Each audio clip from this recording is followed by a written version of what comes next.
rasakan selalu. Indahnya Natal di hatiku. Indahnya Natal di hatiku.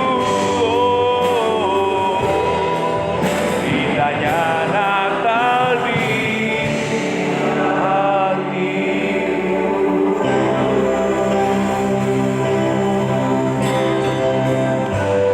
Kami mengucap syukur Tuhan buat sukacita dan damai sejahtera Natal yang Engkau limpahkan di tengah-tengah kami. Kami percaya oleh kebenaran-Mu pagi ini Tuhan, semakin nyata kemuliaan-Mu di hidup kami, di gereja kami, di keluarga kami. Biar kami duduk diam, membuka hati kami, membuka pikiran kami untuk memberi tempat yang terbaik bagi kebenaran firman-Mu. Berbicaralah ya Tuhan, biar firman-Mu menjadi bagian kekal, menyembuhkan kami, memulihkan kami, membaharui kami Tuhan. Biar semakin hari hidup kami Tuhan seperti yang Tuhan kehendaki. Berbicaralah Tuhan, hamba-Mu yang penuh dengan keterbatasan, biar Tuhan ambil alih. Biar Tuhan sendiri yang berbicara, biar Tuhan sendiri yang mengurapi, sehingga hamba-Mu boleh menyampaikan isi hati-Mu ya Tuhan. Dan biar hamba-Mu Tuhan sembunyikan di belakang kayu salib-Mu, supaya kemuliaan-Mu saja yang tampak bagi setiap kami. Kami siap mendengar firman-Mu Tuhan. Kami serahkan waktu kesempatan ini di dalam nama Yesus. Sama-sama kita katakan amin. Silakan duduk Bapak Ibu. Selamat Natal buat kita semua. Sukacita Natal melimpahi setiap kehidupan kita. Hari ini kita belajar bersama-sama. Judul khotbah hari ini adalah The Glory of Christmas, kemuliaan Natal. Tadi kita sudah membaca di dalam Yohanes. Di sana dikatakan, dan kita telah melihat kemuliaannya, yaitu kemuliaan yang diberikan kepadanya sebagai anak tunggal Bapa, penuh kasih karunia dan kebenaran. Nah, Tuhan berkenan menyatakan kemuliaannya bagi manusia berdosa. Sesungguhnya tidak seorang pun yang mampu melihat Allah, karena kita berdosa. Allah itu kudus dan kita dosa. Tidak seorang pun yang punya kekuatan, punya kemampuan bisa melihat Allah. Tetapi kita melihat di dalam Alkitab orang-orang yang melihat kemuliaan Tuhan, apa yang terjadi atas hidup mereka. Kita melihat Musa, waktu ia bertemu dengan Tuhan di Gunung Sinai. Apa yang Alkitab katakan? Wajahnya bercahaya, wajahnya bersinar. Coba lihat samping kiri dan kanan kita, kira-kira mukanya bercahaya enggak? Kalau bercahaya berarti dia baru ketemu dengan Tuhan. Tapi kalau masih kusam, masih kucel gitu ya, kita perlu tumpang tangan supaya bertemu dengan Tuhan ya. Nah, kita melihat seorang Musa, ketika dia bertemu dengan Tuhan, mukanya bercahaya, penuh sukacita, dan ia diberikan kekuatan oleh Tuhan untuk melayani, untuk membawa bangsa Israel sampai kepada ujung tanah Kanaan. Kita melihat juga seorang Paulus, dulu namanya Saulus. Ia begitu jahat, ia begitu luar biasa menganiaya orang-orang percaya. Tetapi waktu di jalan menuju Emmaus, dia bertemu dengan Yesus, hidupnya diubah oleh Tuhan. Dia punya statement yang luar biasa. Hidupku, mati bagiku adalah keuntungan. Hidup bagiku adalah Kristus. Ini mengubah sejarah dunia. Kapan kematian itu keuntungan? Itu yang keluar dari seorang Paulus. Hidupnya diubah Tuhan, hidupnya dipenuhi oleh kemuliaan Tuhan. Kenapa itu bisa terjadi? Karena ketika kita mengalami kemuliaan Tuhan, maka Tuhan yang maha besar, Tuhan yang maha mulia bekerja lewat kita yang sederhana.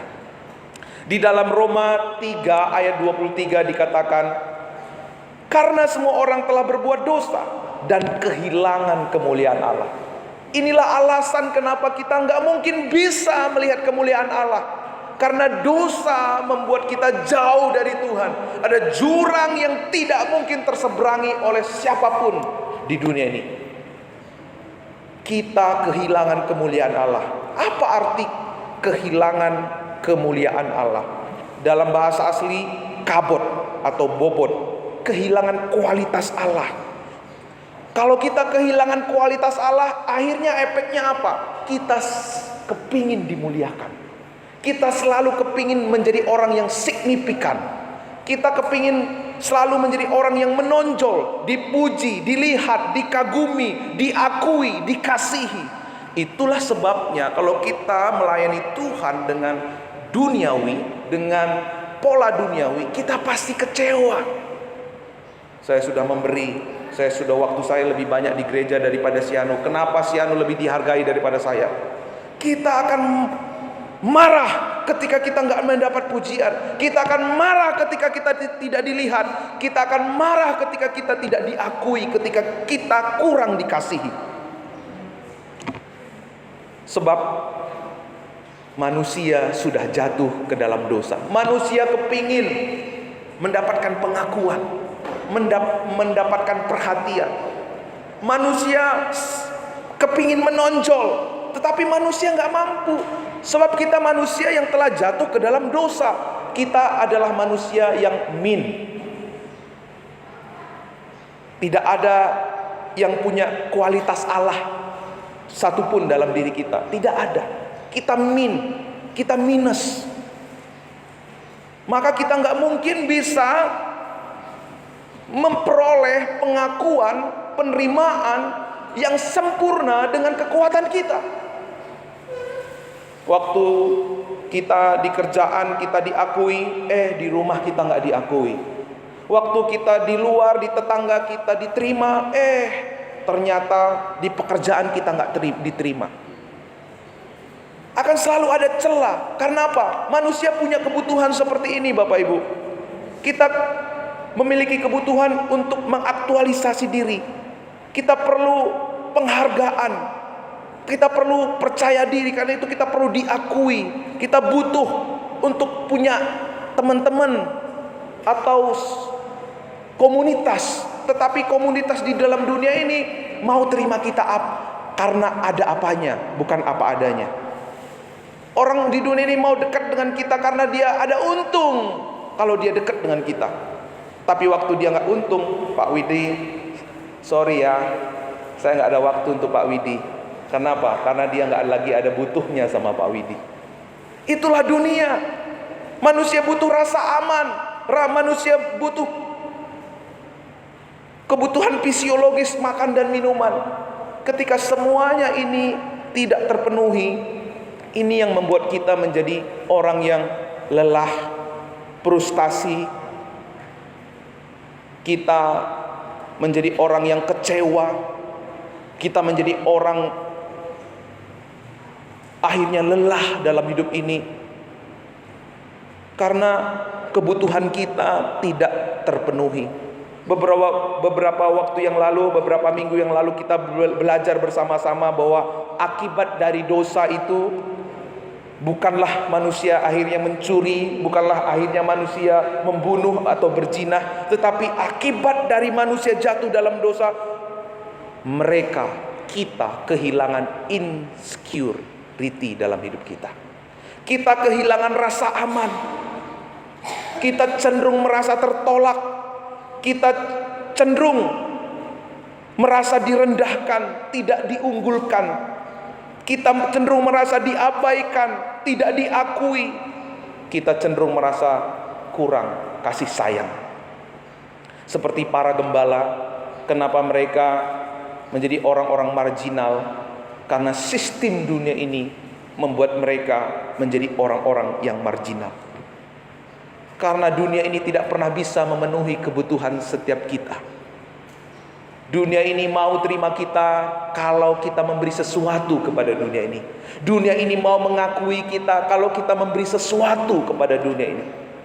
Tetapi saya mau perkenalkan kepada Bapak Ibu Saudara, ada satu pribadi yang menerima saudara apa adanya. Ada satu pribadi yang mengasihi saudara jauh lebih besar dari kekurangan kita, jauh lebih besar dari dosa-dosa kita. Kenapa? Dari semua kota besar, kenapa Tuhan memilih Bethlehem? Dari semua orang-orang hebat di dunia, mengapa Tuhan memilih para gembala? Dari semua tempat yang mewah, kenapa Tuhan memilih kandang domba untuk tempat dia lahir? Dari semua tempat tidur yang lembut, yang empuk, kenapa Tuhan memilih palungan untuk dia dibaringkan di sana? Kenapa Tuhan memilih lampin untuk membungkus dirinya? Mengapa Tuhan memilih para gembala yang miskin ina? Semuanya itu menunjukkan, semuanya itu menandakan Tuhan mau ngomong begini kepada kita. Hai anakku, hai umat baptis Pabaton, aku menerima engkau apa adanya. Aku menerima engkau dalam kelemahanmu. Aku menerima engkau dalam kehinaanmu. Aku menerima engkau meskipun kau suka menyakiti hatiku. Kasihku jauh lebih besar dari semua pelanggaranmu. Haleluya. Amin. Ini kabar baik Bapak Ibu. Ini berita Natal yang kalau kita serap dengan sempurna, kalau kita menerima dengan baik, saudara dan saya akan Tuhan bawa ke misi yang besar, yaitu mengubah dunia. Tapi sebelum dia mengubah dunia, Tuhan mau mengubah dirimu, diriku, dan dirimu. Yang mengerti katakan amin. Karena itu saudaraku yang dikasihi Tuhan, Yesus datang untuk orang-orang yang tidak signifikan seperti saudara dan saya.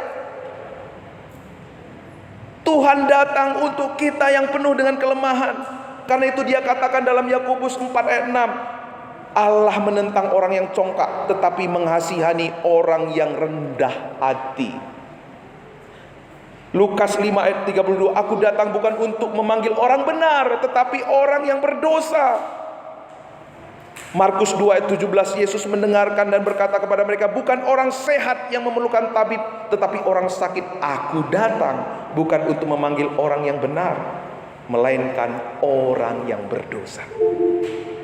Apakah hari ini saudara merasa diri saudara berdosa, merasa diri saudara sakit, merasa diri saudara adalah orang-orang yang tidak berguna, tidak berdaya?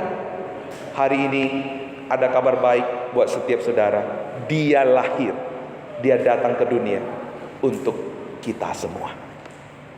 Apakah Anda merasa orang yang insignifikan dalam hidup saudara? Yesus yang kita peringati hari ini lahir, dia datang untuk saudara.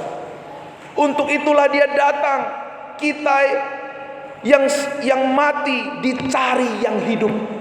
Kita yang hina dihampiri yang mulia. Kita yang kecil dicari oleh Allah yang besar. Kita yang berdosa dicari Allah yang kudus, supaya kita tidak hidup di bawah kutuk dosa dan penghukuman.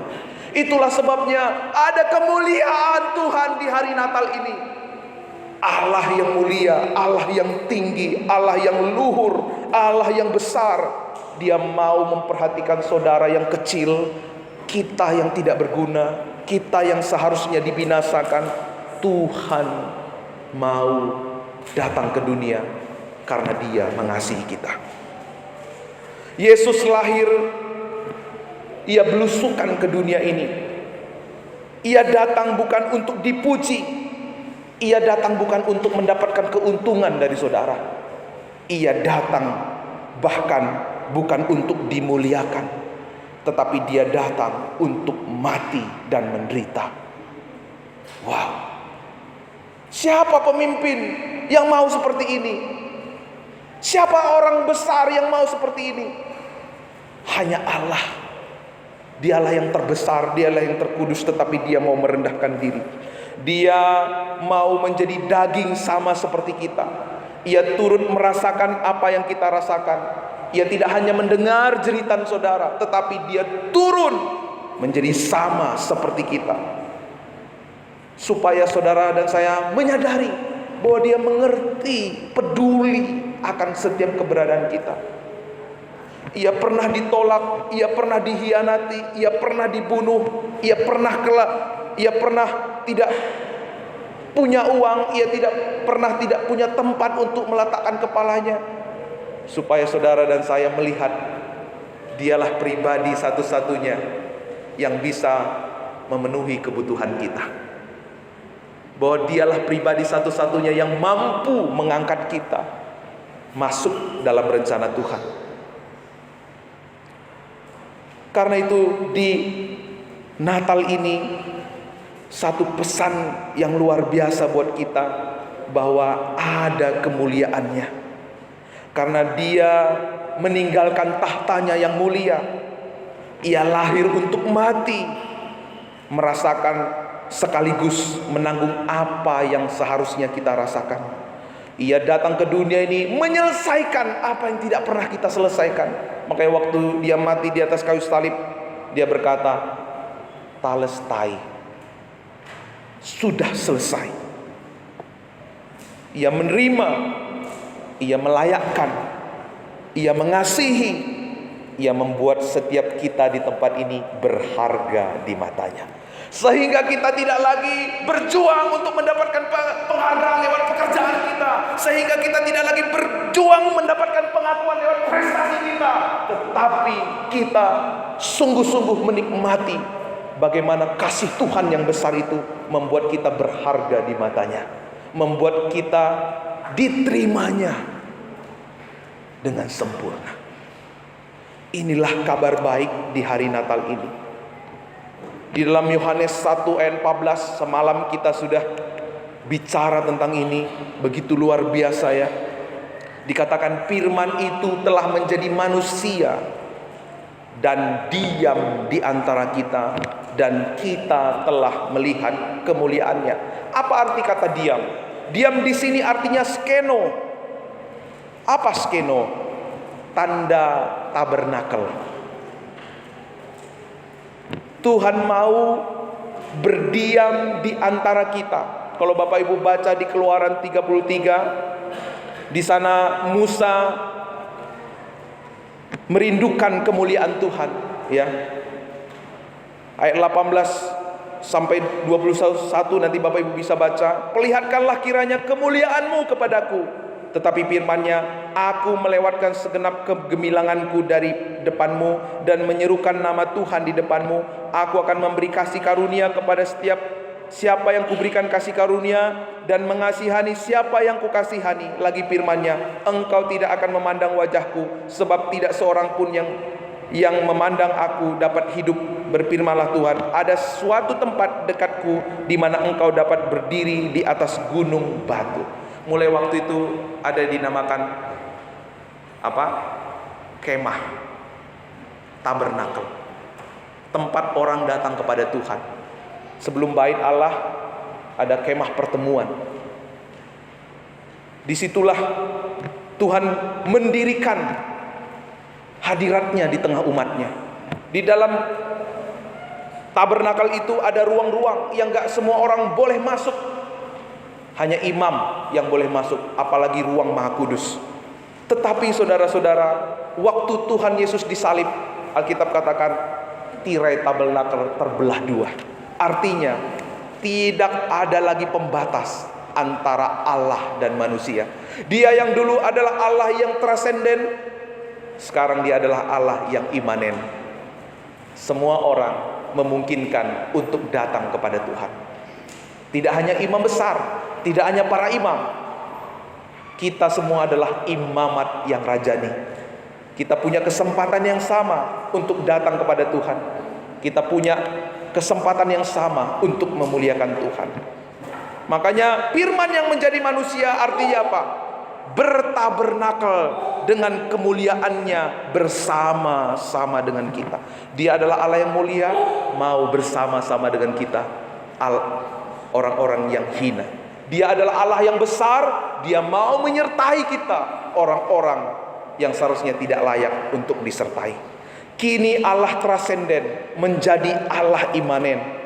Maka saudara-saudara, Natal adalah cara Tuhan untuk mengakhiri sistem agama. Apa itu sistem agama? Agama bicara selalu tentang usaha manusia. Ya, ada seorang pengkhotbah dari Inggris namanya Pastor Dick Lucas. Ya, dia bercakap-cakap dengan seorang Romawi. Ya, ada seorang bercakap-cakap dengan ini secara fiktif sebenarnya Bapak Ibu, tapi kita bisa belajar dari sini. Orang itu berkata, aku dengar kamu seorang taat beragama ya. Agama adalah hal yang baik ya. Kasih tahu aku, di mana kuil atau tempat suci kalian beribadah? Lalu orang itu menjawab, tidak ada. Oh, kalau gitu kasih tahu saya, di mana tempat tabernakel kalian? Di mana tempel kalian? Atau siapa imam kalian? Lalu orang percaya itu menjawab, Yesus adalah tempat suci kami. Yesus adalah tabernakel kami. Yesus juga adalah imam kami. Sebentar. Yesus tabernakel, Yesus imam. Jadi siapa Yesus itu? Dialah yang telah turun ke dunia dan naik ke surga. Oke, kalau begitu korban sesajennya apa? Korbannya juga adalah Yesus. Oh, agama apa ini? Karena memang saudara, kekristenan bukanlah agama. Kekristenan itu adalah lebih dari agama. Agama selalu berbicara apa yang kamu buat, apa yang kamu berikan, apa yang kamu lakukan. Tetapi Yesus Kristus, Injil berkata, aku yang melakukannya. Makanya dikatakan sudah selesai. Itulah kemuliaan Tuhan yang Tuhan nyatakan kepada kita. Natal adalah cara Tuhan untuk mengakhiri periode agama. Sistem agama ini akan membuat kita capek dan letih. Sistem agama berbicara apa? Kalau kamu taat, kalau kamu melakukan, maka kamu layak diberkati, layak diselamatkan. Tetapi waktu orang berjuang untuk taat hukum-hukum, ya, hukum-hukum Taurat, itu yang akhirnya membuat orang jatuh dalam dosa kesombongan, better than, merasa lebih hebat, merasa lebih baik. Saya lebih baik dari kamu. Akhirnya sikap hati yang seperti ini cenderung membuat kita untuk menghakimi orang lain. Atau sebaliknya, waktu kita nggak mampu taat sama seperti orang lain, kita minder. Kita mulai membangun kemunafikan. Jadi maju kena, mundur juga kena. Itulah agama.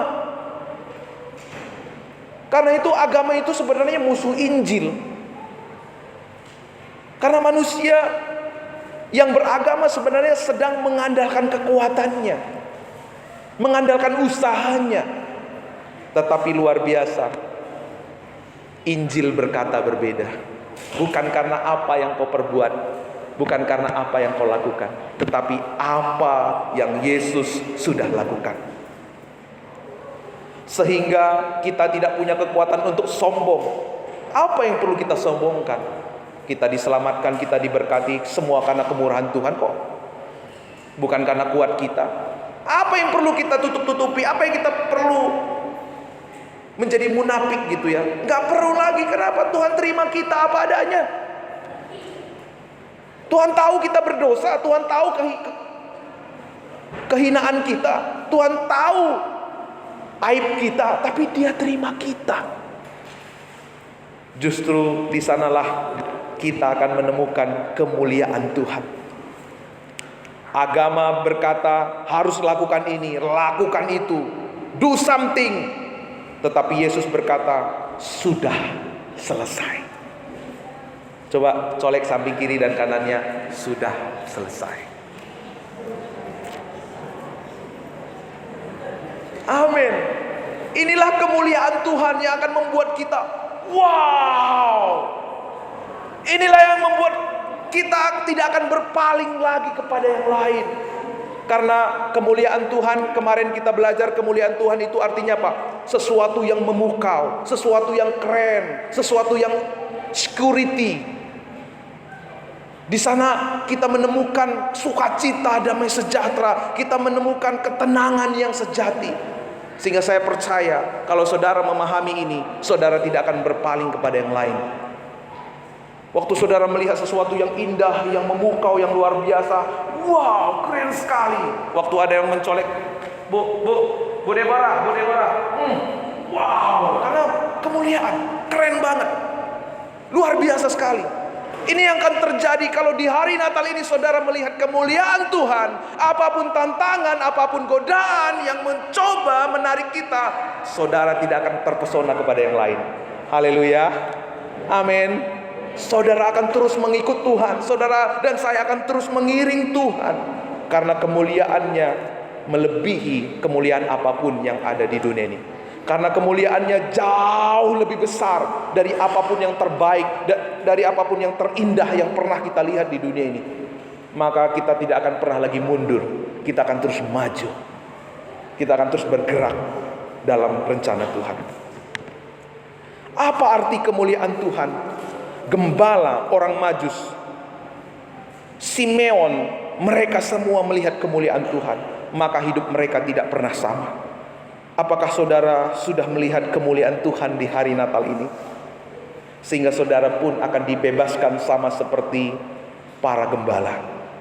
Sehingga hidup saudara pun akan diubah Tuhan, sama seperti dia mengubah Saulus menjadi Paulus. Sehingga hidup saudara penuh dengan kemuliaannya, sama seperti Musa. Karena kemuliaan Tuhan, kita akan melihat hidupmu di bumi seperti di surga. Bukan kamu yang mengejar berkat, tetapi berkat yang Tuhan akan perintahkan mengiring seluruh kehidupanmu. Maka saudara, di hari Natal ini mari melihat kepada Yesus. Dia adalah kemuliaan yang gilang gemilang. Dialah berkat terbesar yang pernah Tuhan curahkan ke dalam dunia ini. Mari kita memandang kepada Yesus, berharap kepada Yesus. Apa yang akan kita temukan ketika kita melihat Yesus? Dia yang maha tinggi mau menghampiri yang maha rendah. Dia yang maha kudus mau hadir di samping yang maha najis. Dia yang maha mulia mau hidup bersama orang-orang yang maha hina. Ia yang maha kuasa mau berjumpa dengan kita yang maha lemah. Wow, inilah kabar baik. Waktu kita menemukan kebenaran ini, kalau kita bertemu dengan kemuliaan Tuhan, hidup kita tidak akan sama. Saudara tidak akan pernah berpaling kepada yang lain. Paulus berkata, mati adalah keuntungan, hidup adalah Kristus. Musa wajahnya bercahaya. Ada kekuatan untuk melayani Tuhan. Ada kekuatan untuk mengasihi Tuhan, sekalipun ada orang-orang yang mempersulit, sekalipun ada orang-orang yang tidak menghargai kita, tidak terima kita. Kenapa? Karena kita telah menerima penghargaan tertinggi, penerimaan yang tertinggi. Kalau suami, istri, anak-anak tangki kasihnya itu full, maka di luar dia tidak akan mogok. Waktu kita sudah kenyang di rumah, pasti kita gak kepingin lagi makan di luar. Kenapa? Kita sudah kenyang. Inilah yang Tuhan kerjakan lewat putranya yang lahir hari ini. Ia mau mengenyangkan setiap kita dengan kasih yang sempurna. Ia mau menyatakan kepada kita bahwa kita diterimanya apa adanya. Kita dihargainya. Kita diperhatikannya. Karena itu di hari Natal ini, satu kesempatan yang indah buat setiap saudara dan saya. Datang dan percayakan hidupmu kepada penasihat ajaib, yaitu Yesus Kristus. Korban sembelihan yang Tuhan terima bukanlah korban-korban seperti yang dipersembahkan oleh umat Israel pada zaman Hosea. Tapi korban yang Tuhan kehendaki adalah jiwa yang hancur. Ketika kita menyadari bahwa kita semua lemah, ketika kita menyadari bahwa kita semua adalah hina, kita tidak mampu hidup dengan kekuatan kita sendiri. Waktu kita hancur hati, disitulah kita akan melihat bagaimana hidup kita diubah oleh Tuhan. Mari di hari Natal ini kita datang dengan ketidakberdayaan kita. Kita datang kepada Tuhan, kita mengakui kehinaan kita. Tuhan, aku perlu Engkau. Itulah persembahan yang Tuhan kehendaki. Persembahan yang Tuhan kehendaki bukan cek giromu, bukan persembahanmu yang banyak-banyak. Karena sering sekali orang memberi persembahan itu untuk menyogok Tuhan. Karena sering sekali orang melayani itu, jadikan pelayanan itu untuk mendapatkan insecurity. Karena sering sekali kebaikan itu kita lakukan supaya apa? Aduh, kalau saya nggak melakukan kebaikan sama Pak Prengki, besok-besok dia nggak baik sama saya. Itu semuanya Bapak Ibu Saudara bicara tentang usaha kita. Itu semua adalah sistem agama yang pasti suatu saat membuat kita letih dan lesu dalam hidup ini. Sehingga waktu kita letih lesu, ada godaan, ada tawaran, kita mulai tergoda, kita mulai melupakan. Tapi waktu saudara memandang kepada kemuliaan Tuhan, Dia terima saya apa adanya, Dia menjamin hidup saya berharga di matanya. Itu yang akan membuat kita untuk terus menatap kepada Tuhan, memandang kepada Tuhan, sehingga hidup kita menjadi berkat. Amin. Kalau kita bisa menerima, merasakan penerimaan Tuhan, maka itu yang akan memampukan kita untuk menerima orang di sekeliling kita. Kalau enggak, kita hanya mampu menerima orang yang punya kelebihannya, tetapi kekurangannya kita enggak mampu. Hati kita kecil, kita enggak mungkin menggenapi visi Tuhan yang besar itu. Karena saudara dan saya dipanggil untuk pekerjaan Tuhan yang besar. Maka waktu kita menerima kasih Tuhan, kasih itu juga akan memampukan kita untuk menerima orang-orang sekeliling kita. Apakah kekurangannya besar atau kecil, kita dimampukan. Waktu kita menerima kasih Tuhan yang besar, kita menerima pengakuannya dalam hidup kita, meskipun kita nggak diakui dalam pelayanan kita. Tapi ada satu pribadi yang jauh lebih besar dari orang-orang di dunia ini yang kita harapkan memberikan pengakuan, Yesus Kristus. Kita akan terus maju, melayani dalam ketulusan dan kemurnian. Haleluya. Amin. Waktu kita sungguh-sungguh mengalami penghargaan Tuhan di dalam kehidupan kita, meskipun dunia ini tidak menghargai kita, tapi ada satu pribadi yang jauh lebih besar. Dia lebih besar dari Pak Jokowi, dia lebih besar dari orang terkaya di dunia ini. Dia sudah terima kita. Dialah sudah membuat kita berharga di matanya. Harga diri saudara dan saya seharga dengan anaknya. Kenapa dia memberikan anaknya? Karena kita begitu berharga, seharga dengan darah anaknya. Waktu kita menemukan kebenaran ini yang akan membawa kita untuk menjadi lilin-lilin kecil dimanapun kita berada. Ini akan yang membawa kita untuk menjadi terang kasih Tuhan. Lewat kita yang sederhana, lewat kita yang kecil, Tuhan pakai untuk mengubah orang-orang yang ada di sekeliling kita. Sama seperti Ananias. Kalau tidak ada Ananias, tidak akan ada Paulus. Kalau tidak ada Paulus, tidak akan ada Timotius. Kalau tidak ada Paulus, tidak akan ada Titus dan Filemon. Kalau tidak ada Rahab, maka keturunannya tidak akan menjadi nenek moyang Tuhan Yesus. Kalau tidak ada Andreas, maka tidak akan ada Simon. Kenapa mereka menjadi agen-agen perubahan? Karena mereka sungguh-sungguh menemukan kebenaran yang melepaskan mereka dari sistem agama, yang melepaskan mereka dari kutuk dosa, sehingga hidup kita semakin hari penuh dengan kemuliaan Tuhan. Mari kita tunduk kepala.